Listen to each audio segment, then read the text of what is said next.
j'aimerais à ce propos vous citer une phrase que j'adore et qui est de Martha Scott, une célèbre actrice et productrice américaine, et qui dit ceci: si vous traitez votre chien comme un humain, alors lui vous traitera comme un chien.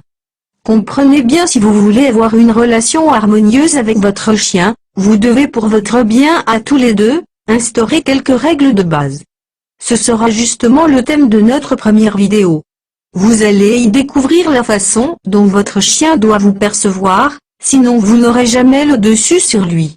Les 4 trucs faciles à faire pour que votre chien ne monte jamais sur votre canapé.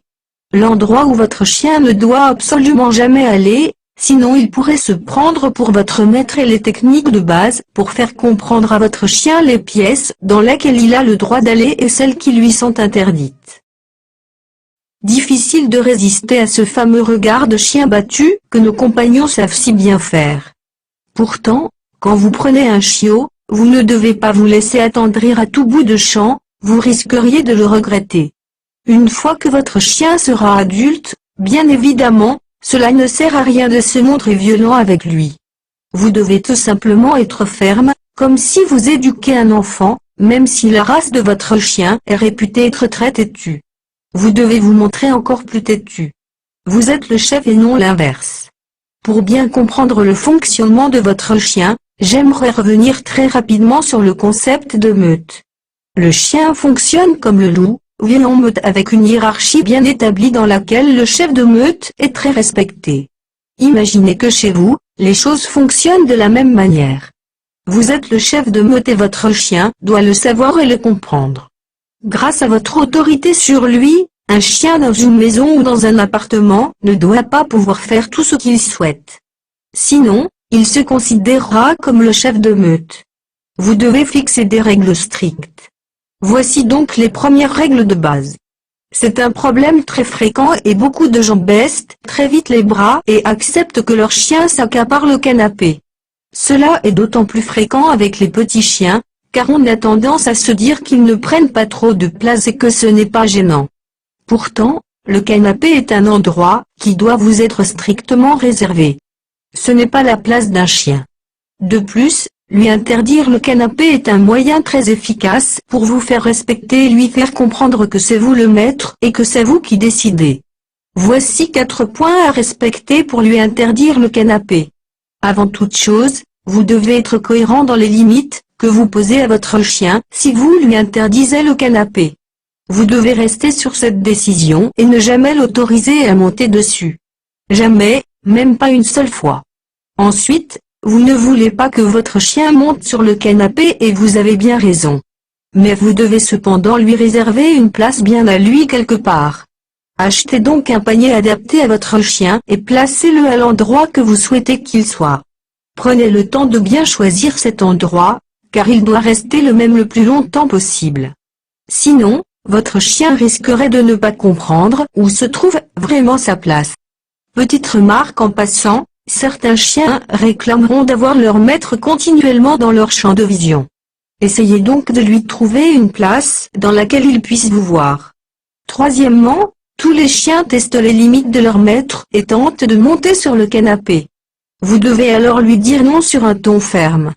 Il doit comprendre au son de votre voix que vous n'êtes pas d'accord. Ne vous lancez surtout pas dans de longues phrases explicatives du genre « Non, Médor n'est pas bien, tu ne dois pas monter sur le canapé, etc. » Dites-vous bien que votre chien ne comprendra absolument rien à cette phrase. Soyez donc clair, concis et avec un nom ferme. Enfin, les friandises sont un excellent moyen de lui faire comprendre où est sa place. Dès que votre chien est dans son panier, à sa place, n'hésitez pas à l'en féliciter avec quelques caresses et donnez-lui une petite friandise. Très vite, le chien comprendra que vous êtes content quand il est dans son panier. Mais vous savez, le canapé n'est pas le seul endroit qui devrait être interdit à votre chien. Quand le chien est encore tout jeune, on a tendance à le laisser venir dans la chambre et même à grimper sur le lit.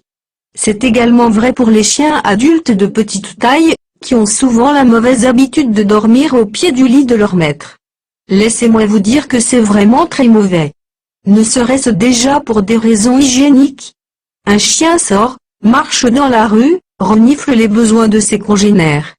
Bref, il transporte avec lui tout un tas de saletés qui n'est pas forcément conseillé de partager avec lui.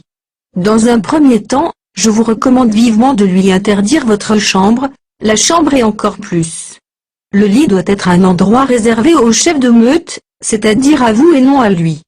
Deuxièmement, si vous faites partie de ceux qui n'arrivent pas à dormir loin de votre chien, alors mettez son panier dans le couloir de votre chambre. Mais je le répète, jamais dans la chambre. Troisièmement, pour bien lui faire comprendre que cet espace est strictement interdit. Prenez l'habitude de fermer la porte.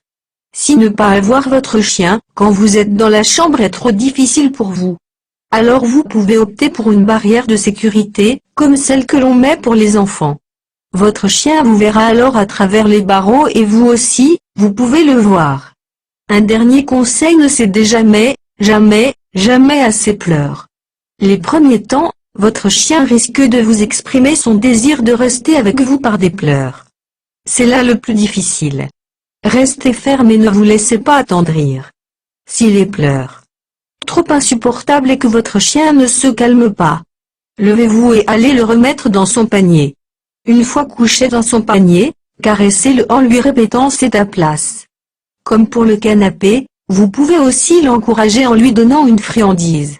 Il se peut que vous passiez quelques mauvaises nuits, mais si vous restez ferme et cohérent, cela peut très vite être réglé.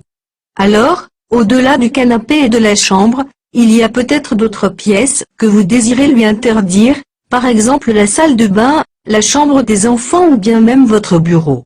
Voici quelques recommandations.